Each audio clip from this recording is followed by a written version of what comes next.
making disciples, transforming lives. Sukacita bisa melayani, ini adalah kali perdana saya melayani sepanjang hari di GMS Surabaya Selatan, saudara. Dan sepanjang hari ini saya bagikan mengenai doa. Apalagi saudara di bulan Agustus ini nanti atau di hari Jumat ini kita akan ada doa bersama, saudara pastikan Anda hadir.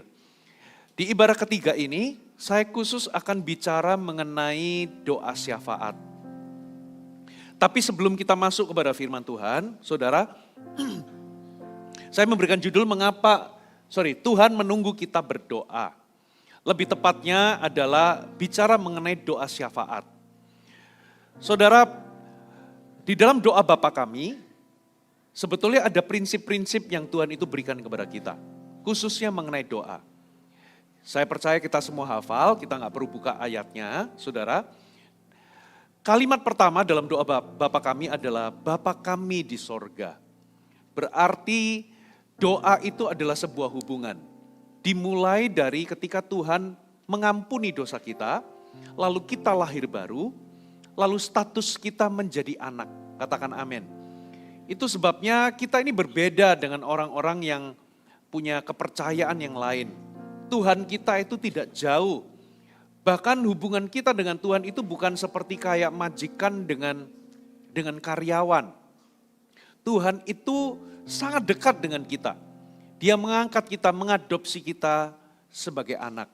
Ketika kita lahir baru, Roh Kudus itu bersaksi bersama dengan roh kita bahwa kita adalah anak Tuhan. Kita adalah anak Allah. Itu sebabnya kita dapat berkata, ya Aba, ya Bapa. Katakan amin. Karena kita adalah anak dan Roh Kudus yang diberikan kepada kita, itulah yang memberi kesaksian bahwa kita ini anak-anak Tuhan. Dan di dalam status kita sebagai anak, kita ini punya privilege. Makanya ketika kita masuk dalam hadirat Tuhan, kita bisa berkata, Bapa kami di dalam sorga. Berarti kita ini bukan yatim piatu, kita nggak pernah ditinggalkan sendirian. Dan ketika kita berdoa sebagai anak, kita itu punya confidence. Saudara, beda kalau majikan meminta sesuatu beda kalau karyawan minta sesuatu kepada majikan. Saudara, beda dengan anak minta kepada bapaknya. Kita punya confidence karena hubungan kita jauh lebih dekat karena kita adalah anaknya. Ada amin. Lalu dikatakan yang kedua, dikuduskanlah namamu. Berarti itu memberikan kita pewahyuan. Saudara, bahwa doa itu adalah sebuah hubungan. Ketika kita datang untuk bersekutu kepada Tuhan, kita datang untuk memuliakan Tuhan, kita bisa menikmati hadiratnya. Katakan amin. Dimulai dari mana? Ketika kita mulai memuji dan memuliakan Tuhan di dalam doa-doa kita. Lalu saudara, yang ketiga, dikatakanlah datanglah kerajaanmu. Jadilah kehendakmu di bumi seperti di sorga. Sama seperti kehendakmu itu ditaati di sorga, kehendakmu juga terjadi atau ditaati di muka bumi. Nah, yang saya hari ini mau bagikan itu adalah poin ketiga. Ternyata ada sebuah unsur di dalam doa, ternyata di dalam doa kita, Tuhan itu memanggil kita untuk kita itu bisa menyatakan atau melepaskan supaya kehendak Tuhan yang ada di sorga itu juga terjadi di atas bumi. Inilah mengapa alasan doa itu begitu penting. Katakan amin. Doa itu begitu penting, saudara. Karena lewat doa kita itu bisa mendatangkan kerajaan Allah. Melalui doa kita, kehendak Allah itu bisa dinyatakan di muka bumi. Itulah mengapa doa itu penting. Tapi sebelum saya akan masuk ke 3 poin, saudara. Anda perlu tahu bahwa ada beberapa hal yang bisa mempengaruhi doa. Yang pertama, saudara, apa yang bisa mempengaruhi doa kita? Saudara, yang pertama adalah iman kita. Katakan iman. Banyak kali kita itu tidak melihat jawaban doa, itu karena pertama-tama, karena kita tidak percaya bahwa Tuhan akan melakukannya. Seringkali, saudara, banyak orang itu tidak melihat janji Allah tergenapi, itu bukan bukan dari sisinya Tuhan, tapi dari sisi kita nggak pernah berdiri dengan iman. Ketika kita berdoa, kita nggak pernah percaya bahwa Tuhan akan melakukannya. Pernahkah saudara melihat sebuah ayat, saudara dikatakan begini, kalau engkau berdoa, percayalah engkau sudah menerimanya. Maka itu akan terjadi bagimu. Pernah baca ayat ini di Markus pasal 11. Jadi dengan kata lain, iman kita itu menentukan. Halo, amin. Saya mau kasih contoh. Kalau Anda itu pesan atau order makanan di sebuah restoran. Saudara, apakah makanannya langsung datang? Tidak. Biasanya pelayan akan catat pesan-pesan apa, lalu pelayanannya akan masuk, betul ya? Lalu apa yang Anda lakukan? Anda tinggal tenang, Anda duduk di situ dengan kepercayaan penuh bahwa makanan pasti datang. Saudara lihat nggak kokinya masak? Enggak. Saudara ngelihat nggak pelayan-pelayannya mempersiapkan makanan saudara? Tidak. Tapi Anda bisa duduk dengan tenang, percaya 100% bahwa makanan itu lagi diproses. Atau makanan sedang on the way. Katakan amin. Anda tidak khawatir sedikit pun. Saudara, Anda yakin dengan tenang walaupun Anda tidak melihatnya. Itulah sebabnya doa juga sama. Sometimes kita nggak melihat jawaban doa itu karena kita tidak punya iman, kita tidak betul-betul percaya bahwa Tuhan akan melakukannya. Saudara, kalau hari ini Anda belum melihat jawaban doa, saudara, mengucap syukurlah.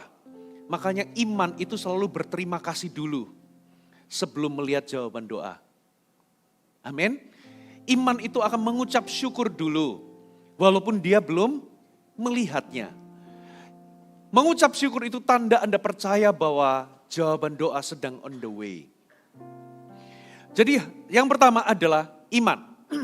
Satu kali Tuhan Yesus kedatangan beberapa murid-muridnya, lebih tepatnya seorang ayah, yang anaknya itu dirasuk oleh roh jahat. Dan roh jahat jenis ini itu menyeret-nyeretnya ke api, ke air, hendak membinasakan anak ini. Lalu sang ayah berkata, aku sudah bawa ke murid-muridmu, tapi murid-muridmu gagal, tidak bisa menyembuhkannya. Itu sebabnya kalau engkau bisa melakukan sesuatu, ya kasihanilah aku. Lalu Yesus berkata, apa maksudmu kalau kamu bisa melakukan sesuatu? Lalu Yesus langsung berkata, tidak ada yang mustahil bagi orang yang percaya. Sang ayah itu berkata, tolonglah aku percaya tapi tolonglah aku yang tidak percaya. Jadi sebetulnya problem dari sang ayah ini apa? Problem daripada murid-muridnya apa? Kalau Anda baca di ayat selanjutnya, itu ayat ada di Matius 17 kalau nggak salah. Saudara, murid-muridnya setelah Yesus tengking setan itu langsung keluar, murid-muridnya mendekat kepada Yesus lalu bertanya, mengapa kami tidak dapat menyembuhkan anak itu? Yesus jawab, karena kamu kurang percaya. Alias kamu ragu-ragu. Jadi sebetulnya problem daripada murid-muridnya, problem daripada sang ayah itu adalah keraguan-raguan. Makanya Yesus berkata kepada sang ayah, apa maksudmu jika aku dapat? Tidak ada mustahil bagi orang yang percaya. Saya bisa paham kenapa kok sang ayah ini ragu-ragu karena sudah dibawa ke murid-muridnya dan murid-muridnya gagal. Saya juga bisa paham kenapa kok murid-muridnya itu gagal mengusir setan itu. Karena apa? Setan jenis ini itu manifestasinya dahsyat.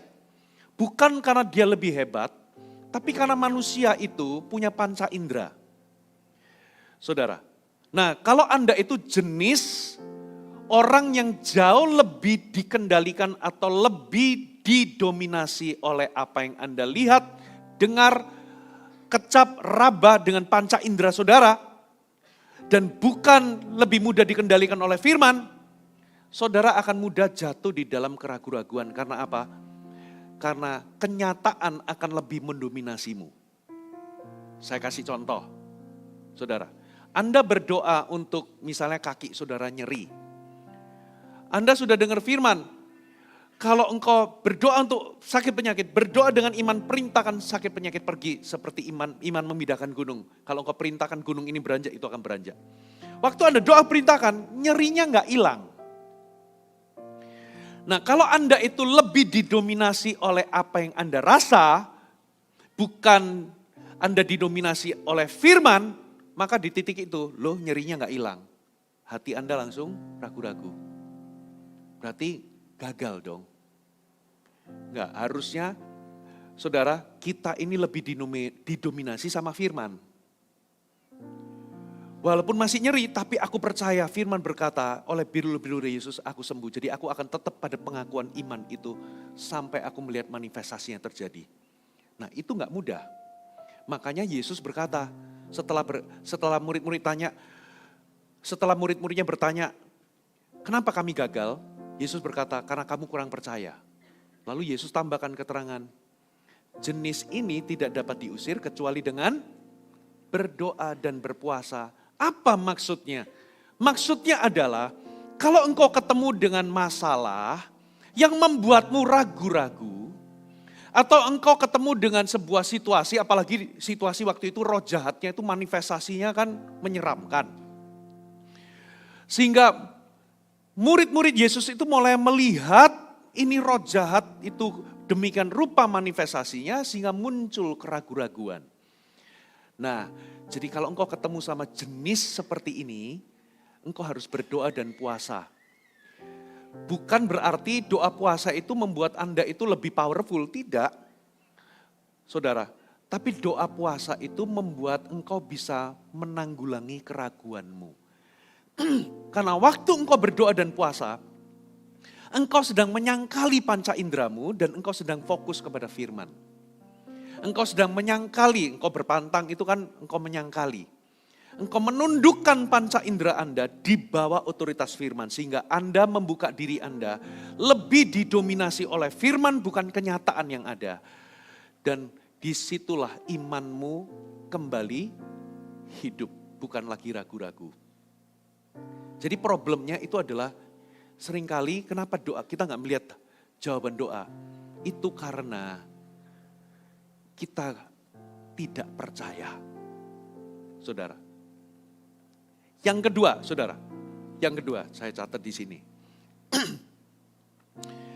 Kenapa kita nggak melihat doa kita dijawab? Yang kedua, di dalam doa Bapa kami itu ada kata ampunilah kesalahan kami seperti. Lalu di kitab Markus dikatakan begini, coba kita buka sama-sama. Nah ini ayat saya nggak persiapkan, coba kita baca Markus pasal 11. Markus 11 berbunyi demikian. Ayat yang ke 24 dan 25. Coba perhatikan. Markus 11 ayat 24. Karena itu aku berkata kepadamu, apa saja yang kamu minta dan doakan, percayalah kamu telah menerimanya, maka hal itu akan diberikan kepadamu. Ini tadi. Berikutnya dikatakan, dan jika kamu berdiri untuk berdoa, ampunilah sekiranya ada barang sesuatu dalam hatimu terhadap seseorang, supaya Bapamu yang di sorga mengampuni kesalahan. Yang kedua adalah, jangan-jangan Anda punya hubungan yang rusak sama orang lain. Itulah penyebab Anda tidak melihat jawaban doa atau doa Anda tidak terjawab. Ada yang menghalangimu. Makanya Yesus dalam kitab Matius pasal 5 berkata, kalau engkau hendak mempersembahkan sesuatu, tapi engkau sadar ada sesuatu ganjalan orang lain terhadap dirimu, atau orang masih marah kepadamu, ada ganjalan, selesaikan dulu, baru engkau mempersembahkan. Jadi hubungan yang rusak itu penghalang. Suami-suami pun dikatakan begitu. Kalau engkau suami-suami, engkau hidup tidak bijaksana dengan istrimu, engkau memperlakukannya tidak hormat, maka doamu akan terhalang. Jadi perhatikan, saudara, jangan-jangan Anda masih simpan kepahitan, Anda tidak mengampuni seseorang, Anda punya hubungan yang rusak sama orang lain, itu yang bisa menghalangi doa saudara. Yesus berkata, ampunilah dulu. Coba ulangi lagi Markus 11 ayat 25. Ampunilah dulu sekiranya ada barang sesuatu hatimu terhadap seseorang, supaya Bapamu di sorga mengampuni kesalahanmu. Yang ketiga saudara. Kalau Anda berdoa dan Anda tidak melihat jawaban doa, saudara, bisa jadi saudara Tuhan itu punya sesuatu yang lebih baik. Katakan amin. Kalau Anda berdoa sesuatu lalu ternyata doa saudara tidak dijawab, karena Tuhan itu punya sesuatu yang lebih baik. Saudara, kita itu bisa mempercayai ada 3 jenis Tuhan. Tuhan size small, Tuhan size large, sama Tuhan size extra. Tuhan size small itu adalah, maksudnya bagaimana? Begini, kita itu percaya bahwa Tuhan bisa melakukan segala sesuatu mungkin bagi Tuhan. Tuhan size medium, sedang, bukan large tapi sedang. Mereka tidak hanya percaya bahwa Tuhan bisa, tapi Tuhan itu mau dan akan melakukannya. Tapi ada Tuhan yang jenis size besar. Itu adalah Tuhan yang mengenal kita bahkan sebelum kita dilahirkan. Tuhan yang alfa omega, Tuhan yang di luar dimensi tempat dan waktu di tempat di mana kita hidup. Dia itu alfa dan omega, dia yang awal dan yang akhir, saudara. Karena dia itu saking besarnya, sekalipun Anda percaya bahwa Tuhan bisa melakukannya, dan saudara percaya bahwa Tuhan akan melakukannya, bahkan saudara sekalipun yakin bahwa yang Anda doakan juga adalah kehendak Tuhan, tapi kalau ternyata Tuhan tidak memberikannya, berarti kita percaya di dalam kedaulatannya, Tuhan tahu yang lebih baik. Katakan amin. Tuhan tahu yang jauh lebih baik daripada yang kita mengerti. Itu namanya Anda percaya Tuhan yang super besar, karena dia itu beyond segala sesuatu yang ada di muka bumi. Dia itu beyond time, tempat atau dimensi tempat dan waktu di mana kita hidup. Di titik ini, kita hanya bisa mempercayai kalau kita nggak melihat dia bekerja, tangannya bekerja. Kita hanya bisa percaya hatinya. Katakan amin. Bahwa dia adalah Tuhan yang mutlak baik. Dia tidak akan pernah merancangkan kecelakaan bagi kita. Sekalipun mungkin itu buruk di mata kita. Tapi kita percayakan dirinya di dalam rencananya. Bahwa ujungnya tidak mungkin buruk bagi kita. Katakan amin. Saudara. Nah, kalau Anda sudah punya fondasi begini, baru kita akan masuk dalam, saudara, dimensi datanglah kerajaanmu di atas muka bumi. Makanya GMS ini juga bukan hanya mengajarkan doa di level personal, tapi GMS juga mengajarkan Anda untuk menjadi gereja yang berdoa. Lebih tepatnya gereja yang berdoa syafaat. Amin, saudara. Nah, pertanyaannya, mengapa Tuhan menunggu kita berdoa? Saya mau tambahkan, bukan hanya berdoa, tapi mengapa Tuhan menunggu kita berdoa syafaat? Yang pertama, karena doa adalah kemitraan kita atau kemitraan Tuhan dengan kita. Katakan kemitraan. Saudara, pernah nggak saudara bertanya-tanya, kenapa sih kok Tuhan itu memakai manusia? Sebetulnya kan kalau Tuhan itu mau melakukan sesuatu, dia kan nggak membutuhkan kita. Kalau Tuhan nggak membutuhkan kita, mengapa Tuhan juga membutuhkan doa kita? Kalau memang Tuhan mau melakukan sesuatu, ya tinggal lakukan. Kenapa kok pakai Tuhan itu menunggu kita? Karena jawabannya begini, saudara. Tuhan yang kita kenal, itu memang bisa melakukan segala sesuatu tanpa bantuan kita. Namun dia memilih untuk seolah-olah membatasi dirinya. Tuhan itu tidak terbatas. Tapi dia memilih membatasi membatasi dirinya, supaya dengan cara demikian dia itu ingin menjadikan kita partnernya. Tuhan ingin melibatkan kita di dalam rencananya. Katakan amin. Di dalam kemahakuasaannya sebetulnya Tuhan itu tidak butuh doa kita. Tuhan juga tidak membutuhkan kita. Bahkan even di dalam penginjilan pun sebetulnya dalam kebesaran dan kemahakuasaannya, Tuhan itu gak butuh kita memberitakan Injil. Bisa gak sih Tuhan itu tiba-tiba datang di atasnya bambu runcing? Tiba-tiba ada malaikat, lalu dia menuliskan di awan, Jesus Christ is Lord. Surabaya, Indonesia, percayalah kepada Yesus. Bisa gak? Bisa. Tapi mengapa Tuhan masih memakai gerejanya untuk memberitakan Injil? Sebetulnya karena Tuhan itu dia itu dalam tanda kutip membatasi dirinya. Supaya dia bisa melibatkan kita di dalam pekerjaannya. Katakan amin. Dari sini kita bisa tahu bahwa sebetulnya Tuhan itu, tanpa Tuhan kita nggak mampu. Atau sebaliknya, tanpa kita Tuhan itu mampu melakukan segala sesuatu. Tapi tanpa kita Tuhan tidak mau melakukannya. Kenapa? Karena dia ingin melibatkannya. Sekalipun Tuhan mampu, tapi tanpa kita dia tidak mau melakukannya. Coba kita baca ayatnya saudara. 1 Korintus 3 ayat 6 sampai 9. 1 Korintus 3 ayat 6 sampai 9. Aku menanam, Apolos menyiram, tetapi Allah yang memberikan pertumbuhan. Karena itu yang penting bukanlah yang menanam atau yang menyiram, melainkan Allah yang memberikan pertumbuhan. Baik yang menanam maupun menyiram adalah sama. Masing-masing akan menerima upahnya sesuai dengan pekerjaan sendiri. Karena kami adalah partner atau kawan sekerja Allah. Kamu adalah ladang Allah, bangunan Allah. Tanpa Tuhan, kita nggak bisa melakukan apapun sebetulnya. Tetapi tanpa manusia, Tuhan tidak mau melakukannya. Jadi sebetulnya untuk menumbuhkan tumbuh-tumbuhan, Tuhan itu nggak butuh manusia. Buktinya apa? Di dalam proses penciptaan sama sekali nggak ada unsur manusia. Tuhan tinggal ngomong, hendaklah bumi menumbuhkan tumbuh-tumbuhan. Itu tumbuh seketika. Saudara, hendaklah langit memunculkan benda-benda di cakrawala.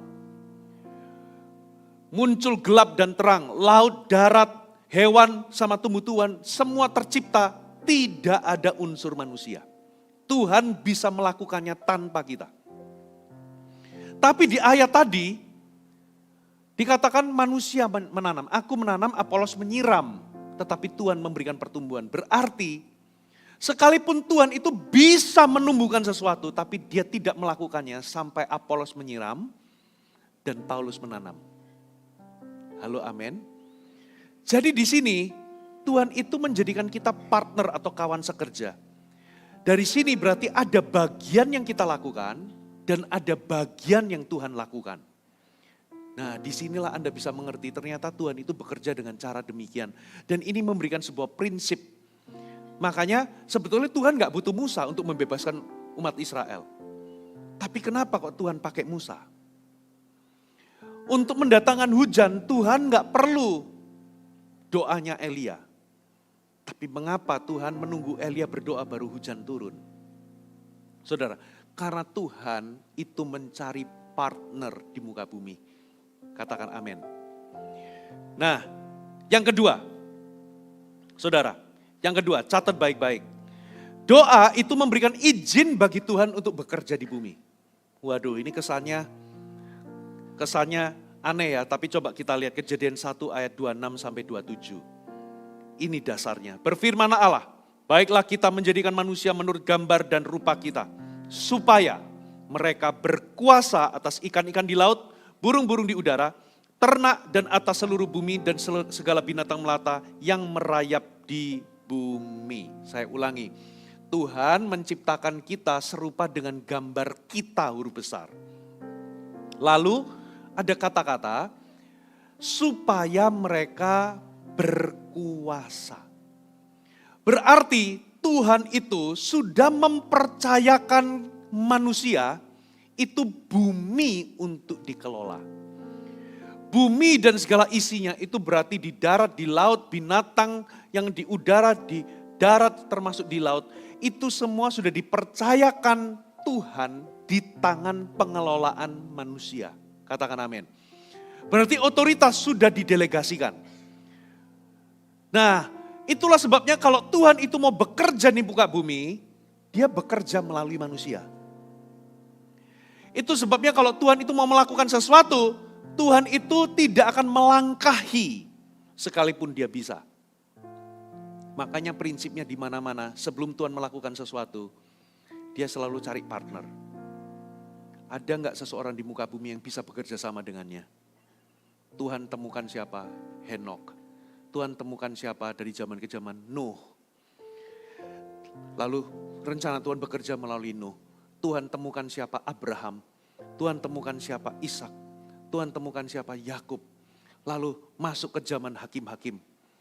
Tuhan pakai hakim-hakim, hakim A, hakim B, hamba-hamba Tuhan pada zaman itu. Dan sampai di sini pola Tuhan tidak berubah. Kenapa? Karena bumi ini sudah Tuhan berikan ke tangan manusia otoritasnya. Sehingga kalau Tuhan itu mau bekerja di atas muka bumi, dia itu harus dalam tanda kutip diberikan izin. Lewatnya siapa? Lewat manusia. Saudara pernah tahu pertandingan gulat yang khususnya yang grup, pertandingan gulat grup bukan one on one. Biasanya temannya akan di luar ring, temannya akan diem. Waktu temannya itu misalnya katakanlah di piting-piting, itu nggak boleh masuk. Kecuali temannya itu meraih tangannya untuk apa saudara? Ditos begitu. Atau di tap. Begitu di tap baru itu adalah izin untuk temannya masuk ke ring membantu dia. Begitu pula dengan Tuhan. Saudara, Tuhan itu sopan atau punya etika. Tuhan itu dia gak akan masuk kalau kita gak bukain pintu. Makanya caranya Tuhan itu adalah ketuk pintu kita. Ketuk pintu hati kita. Kalau kita merespon dan membuka hati, dia akan masuk dan makan bersama-sama dengan kita. Tapi beda dengan setan. Kalau iblis, saudara, dia gak akan permisi dulu. Dia itu intruder. Dia itu akan masuk tujuannya apa? Untuk mencuri, untuk membunuh, dan membinasakan.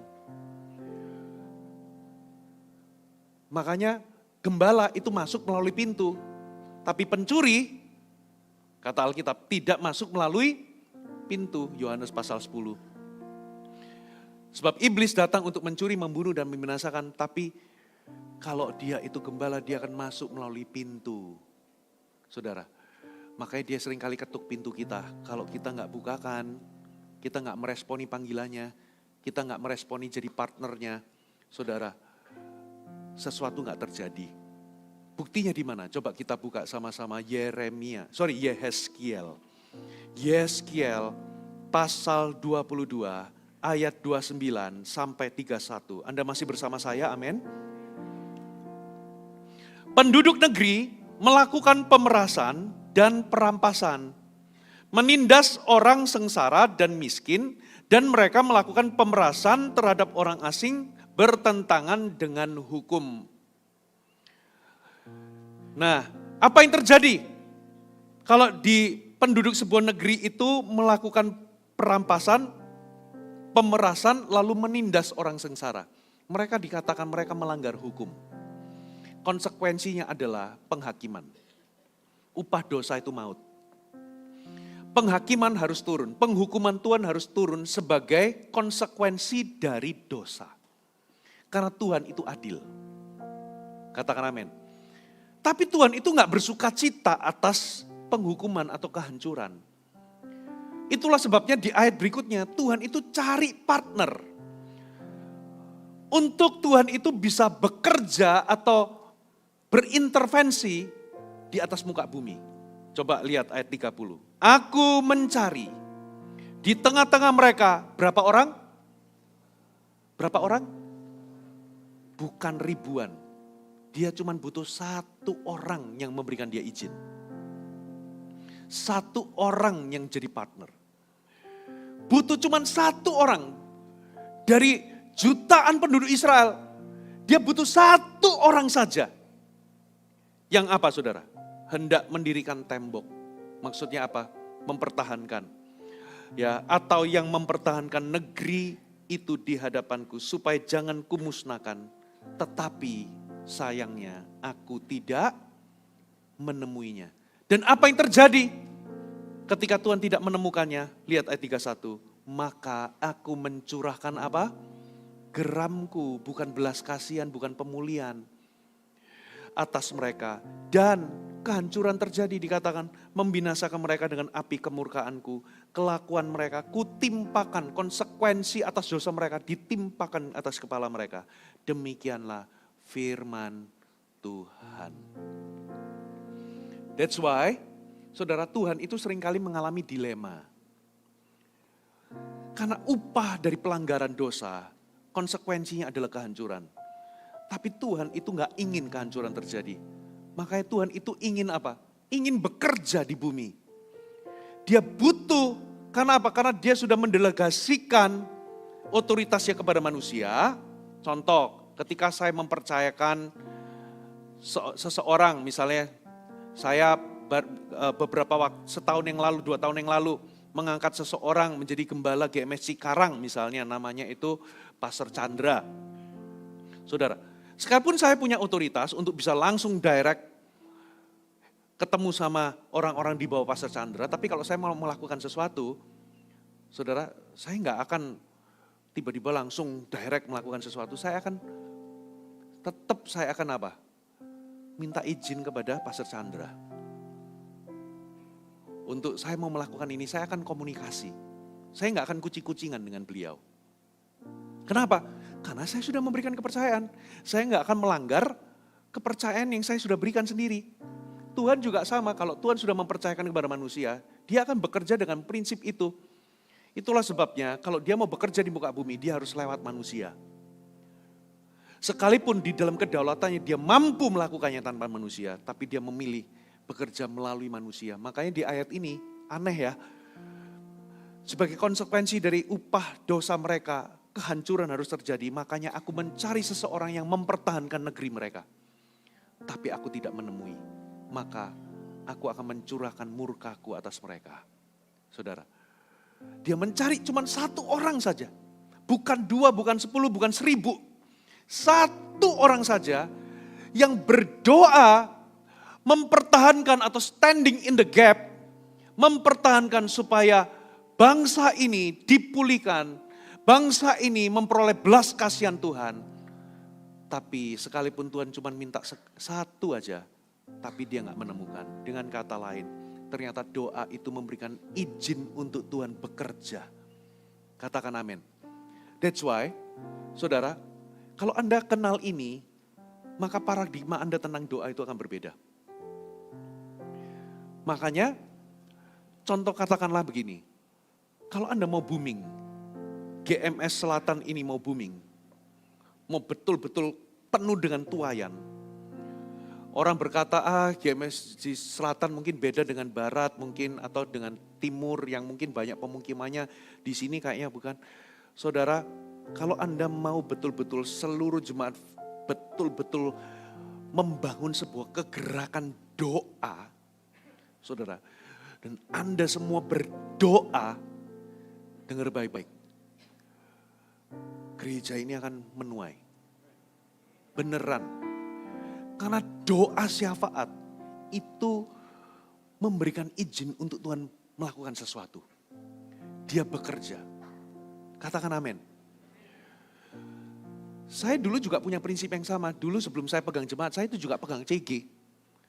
Tahun 99 CG saya pertama kali itu cuman isinya do re mi. Menggenapi apa kata firman, 2-3 orang berkumpul Tuhan hadir. Beneran. Atau jangan saya waktu jadi CGL deh. Saya pernah jadi sponsor under seseorang. Saudara, setelah pembelahan, cuma 3 orang. CGL saya lalu ada 1 member. Tapi dia itu juga on off. Kadang datang, kadang gak datang gitu ya. Lalu saya mengusulkan, yuk kita berdoa. Kita berdoa saudara, sebelum CG itu berdoa. Karena CGL saya itu nggak bisa nyanyi dan nggak bisa main gitar. Saya yang main gitar, saya nyanyi, kita doa. Berdoa itu 1 jam kita nyembah dan berdoa sebelum CG. Dan apa yang terjadi? Kita sudah ngundang jiwa-jiwa, nggak ada yang datang. Nggak apa-apa. Yang ini tuh, kadang datang, kadang nggak datang. Jadi cuma 3. Kita doa lagi. Beneran, minggu depannya ada 1 jiwa perempuan datang. Tapi setelah itu dia kapok. Kenapa? Kok CG-nya kok cuman 2 laki-laki semua lagi? Dia nggak nyaman.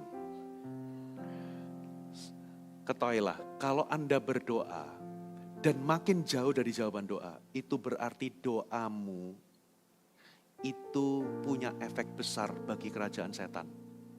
Makanya setan akan memanipulasi keadaan, dibuat seolah-olah tambah berdoa, tambah seret jiwa-jiwanya.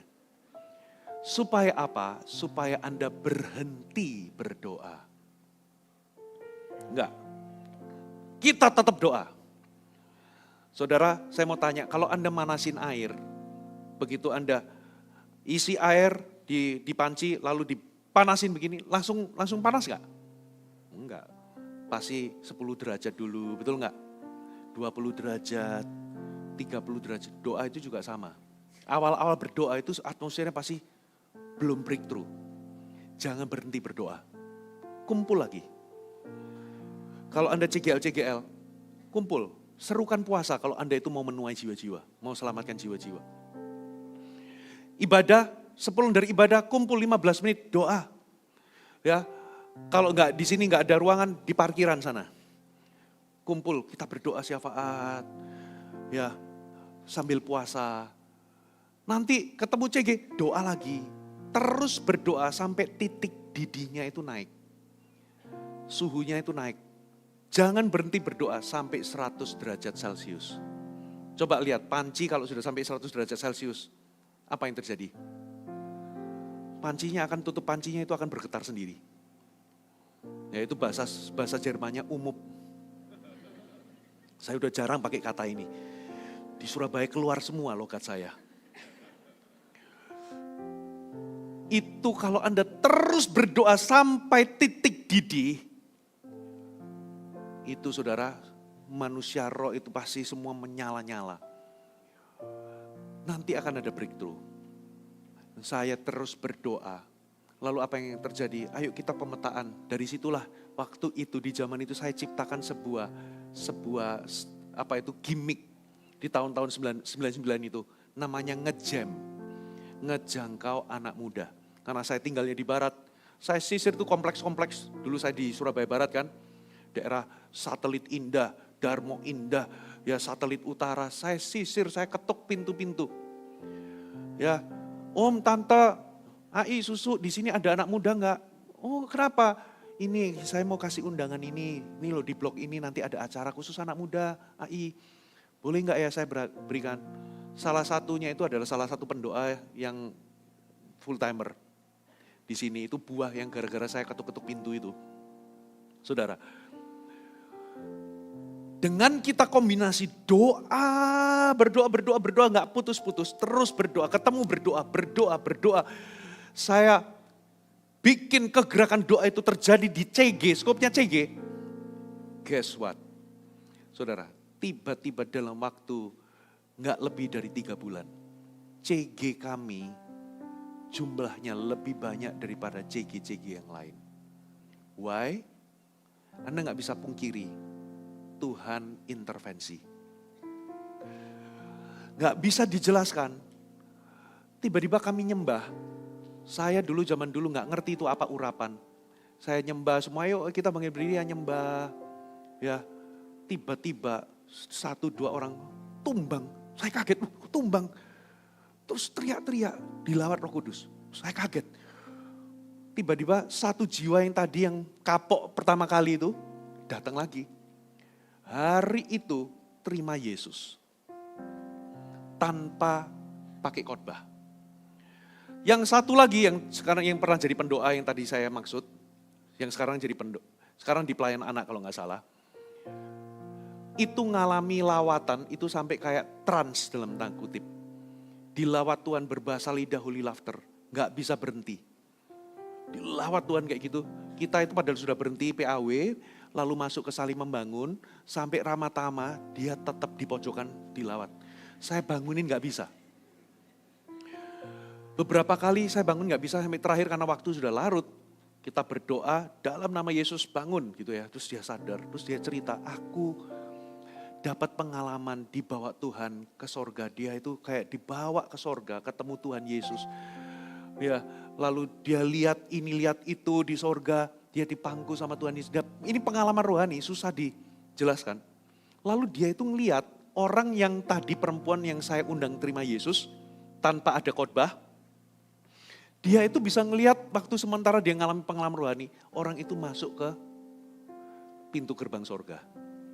Lalu ketemu sama dia, itu semacam kayak pengalaman atau penglihatan susah dijelaskan. Tapi itu pengalaman real, saudara. Kenapa itu terjadi? Kuasa doa. Katakan amin. GMS Jakarta, kami, karena saya tahu kebenaran ini, setiap tahun dulu kami selalu adakan doa berantai 24 jam. Khususnya menjelang Agustus begini. Dulu pesertanya cuma 200 sedikit, kita bagi 12 slot, setiap slot itu 2 jam. Dan saya selalu mimpin itu 6 jam. 3 slot saya cover, saya yang dari gitaran dari awal sampai mimpin doanya. Itu 3 slot, berarti 6 jam total. Itu tangan saya kami kapalan. Genjreng. Dimulai dari 200 orang. Ya, dan slot yang saya ambil di awal-awal ya, saya ambil yang dini-dini hari, yang jam 12 sampai jam 2, jam 2 sampai jam 4, jam 4 sampai jam 6, itu ya, itu kan yang sulit-sulit itu kan, saya ambil, tapi kita lakukan itu. Terus tahun depan berkembang jadi 500, tahun depan tambah berkembang, saudara, dan jadi masif. Tiap kali kita berdoa itu something happen. Dan itulah, saya nggak ngomong satu-satunya ya, tapi itu menjadi salah satu bagaimana bisa membuat CG-CG kami bertumbuh. Orang-orang Jakarta dalam tanda kutip yang sibuk dengan hidup mereka. Mereka itu memberikan diri jadi CGL. Saudara, secara berkala ketika kami bangun kegerakan doa, gereja kami mengalami pertumbuhan. Sistem kelompok sel kami, pemuridan-pemuridan kami, atau pengembalaan kami, itu gak stagnan. Terus mengalami pertumbuhan dari tahun ke tahun. Sel grup kami dari dulu itu cuman belasan, jadi 80. Tahun 2012 jadi 180. 2017 naik, saudara, karena sempat stuck beberapa tahun, ya terus kita bergerak. Saya rapikan lagi, saya sempat melakukan kesalahan karena saya fokus pada acara, gitu ya. Lalu ada pembelahan massal tahun 2012 sampai 2017, kita multi lebih lagi. Lalu 2017 sampai 2019, kita multi lagi. Jemaat bertumbuh dari cuman 100-an, 2017 terakhir, 2017 itu 3.000, 2019 5.000. Saudara, setelah itu pandemi 2020, 2 tahun kemudian jadi 10.000, ya, lalu setahun kemudian jadi 17.000. Hari ini kami berkembang, sudah ada di beberapa lokasi. Sekarang kami attendance terbesar tapi masih naik dan turun, itu sudah di angka 31.000 sampai 33.000. Saudara, saya nggak ngomong ini kerjaan saya, tidak, ini kerja tim. Tapi saya tidak bisa pungkiri, saya selalu ngomong pendoa kita harus banyak. Hari ini kita punya pendoa itu mungkin 1.000 atau 2.000 pendoa. Satu regional ya, saudara. Dan jemaat itu harus dibangun menjadi jemaat yang berdoa. Kenapa? Karena ketika kita berdoa, kita itu memberikan izin untuk Tuhan berkarya atau bekerja. Katakan amin. Sebab doa itu sangat besar kuasanya. Amin, saudara. Coba ya. Sekarang poin ketiga, munculkan poin ketiga. Setelah itu saya Doa itu juga menjadi sarana melepaskan kehendak dan kerajaan Allah di muka bumi. Alkitab berkata, apa yang kamu ikat di bumi akan terikat di sorga. Apa yang kamu lepaskan di bumi akan terlepas di sorga. Terjemahan yang lain itu pakai kata lock and unlock. Berarti ini bicara mengenai otoritas yang Tuhan berikan kepada kita. Jadi seolah-olah, gini loh, ketika kita itu tahu kehendak Tuhan, lalu kita mendoakan kehendak Tuhan tersebut, maka kita ini punya otoritas untuk kehendak Tuhan yang kita doakan itu terjadi di atas muka bumi. Buktinya di mana? Coba kita perhatikan, saudara. Coba kita perhatikan ayat ini. Yeskiel 36 ayat 37. Yeskiel 36 ayat 37. Beginilah firman Tuhan Allah. Sudah muncul ayatnya? Oke. Beginilah firman Tuhan Allah. Dalam hal ini juga aku menginginkan supaya kaum Israel meminta daripadaku. Katakan meminta daripadaku. Apa yang hendak kulakukan bagi mereka. Ini aneh enggak kalimat ini? Coba saya ulangi pelan-pelan ya. Semoga Anda mudeng. Aku menginginkan supaya kaum Israel berdoa atau meminta kepadaku, meminta daripadaku, apa yang hendak kulakukan kepada mereka. Yaitu membuat mereka banyak seperti lautan manusia. Aneh enggak? Aneh ini. Contoh, Tuhan itu sudah menginginkan mereka jadi lautan manusia. Tuhan yang ingin melakukan itu kepada mereka. Tapi ternyata Tuhan mau mereka berdoa, meminta daripada Tuhan atas apa yang Tuhan memang ingin lakukan buat mereka. Aneh, harusnya kan begini. Di pikiran kita, kalau memang Tuhan mau melakukan sesuatu, ya itu pasti otomatis terjadi. Ngapain kita perlu mendoakan? Kalau memang Tuhan berkehendak, kan harusnya langsung aja Tuhan lakukan, betul nggak? Kenapa kok Tuhan menunggu kita berdoa atas sesuatu yang memang Tuhan ingin untuk lakukan? Aneh, karena itulah prinsipnya Tuhan. Tuhan itu butuh partner. Katakan amin. Tuhan itu ingin melibatkan kita. Dan Tuhan itu bergerak, saudara, selalu melalui kita.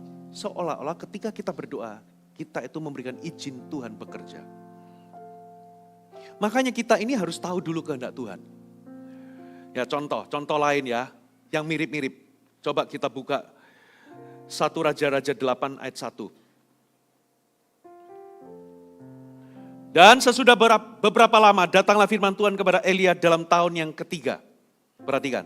Oke, belum muncul. Nanti kalau sudah muncul kasih jempol. Belum juga. 1 Raja-Raja 18 ayat 1. Sudah? Oke. Sesudah beberapa lama, datanglah firman Tuhan kepada Elia dalam tahun ketiga. Pergilah, perlihatkanlah dirimu kepada Ahab, sebab aku hendak memberi hujan ke atas muka bumi. Jadi Elia diperintahkan, perlihatkan dirimu kepada Ahab, sebab aku hendak menurunkan hujan atas muka bumi. Ingat pada waktu itu ada 3,5 tahun tidak ada hujan.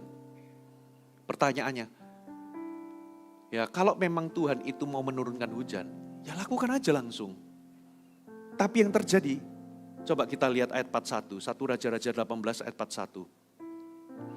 Kemudian berkatalah Elia kepada Ahab, pergilah, makanlah, minumlah, sebab bunyi derau hujan sudah kedengaran. Next. Lalu Ahab pergi makan minum, tapi Elia malah naik ke puncak gunung. Untuk apa? Ke puncak gunung Karmel, lalu ia membungkuk ke tanah dengan mukanya di antara kedua lututnya. Next. Setelah itu ia berkata kepada bujangnya, naiklah ke atas, lihatlah ke arah laut. Bujang itu naik ke atas, ia melihat dan berkata, tidak ada apa-apa. Kata Elia, pergi sekali lagi. Demikianlah sampai berapa kali? Ngapain Elia membungkuk berlutut sampai mukanya di antara lututnya?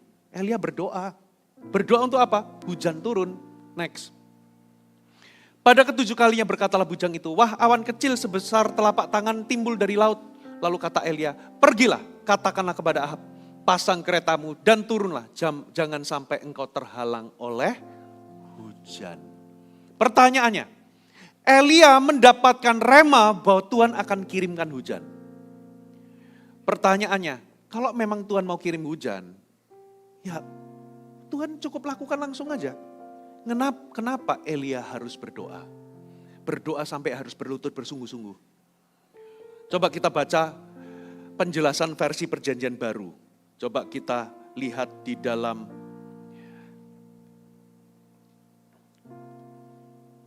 Yakobus 5 ayat 17 sampai 18.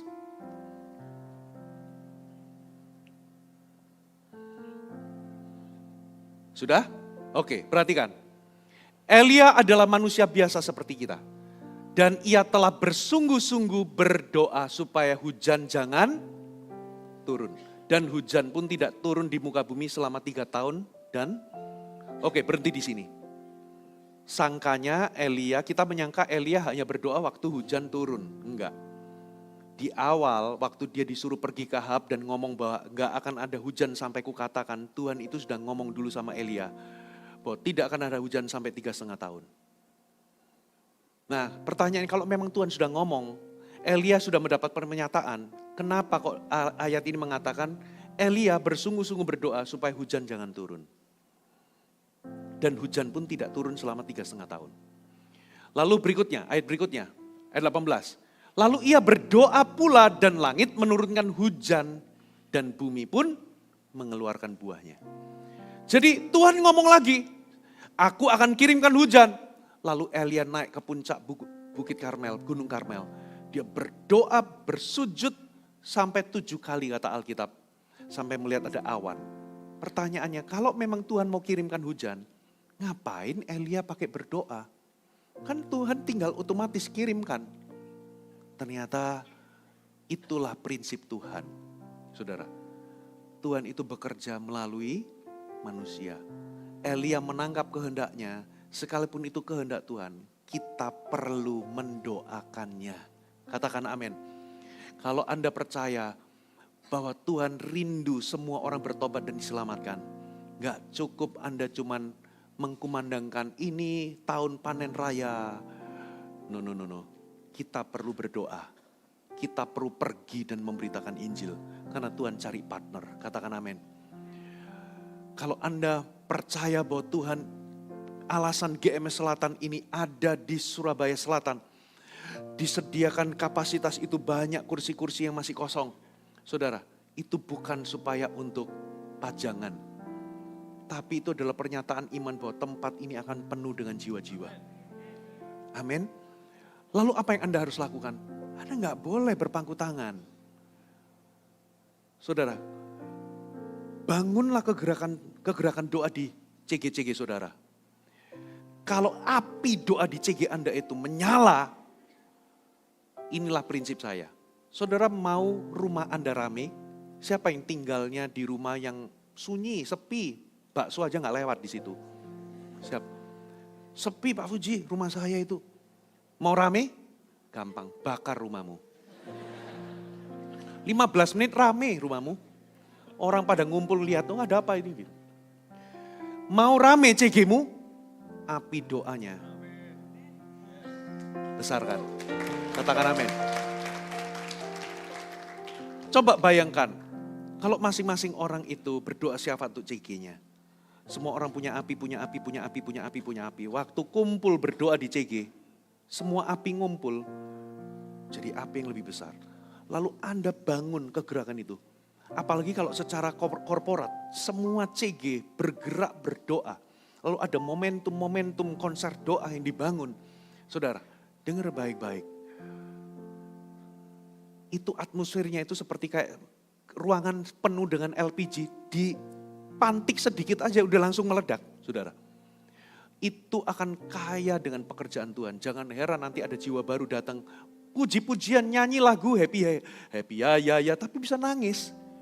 Aku gak ngerti aku kok nangis. Kok hatiku ini ngerasa lembut. Karena ada Tuhan bekerja di situ. Katakan amin.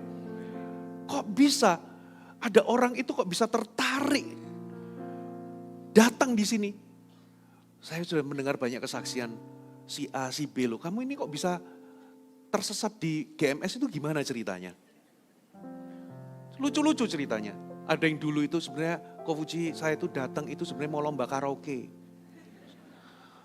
Tapi karena dia datang ke pagian, dia naik ke kolam renang. Zaman dulu kita ada di sebelahnya kolam renang.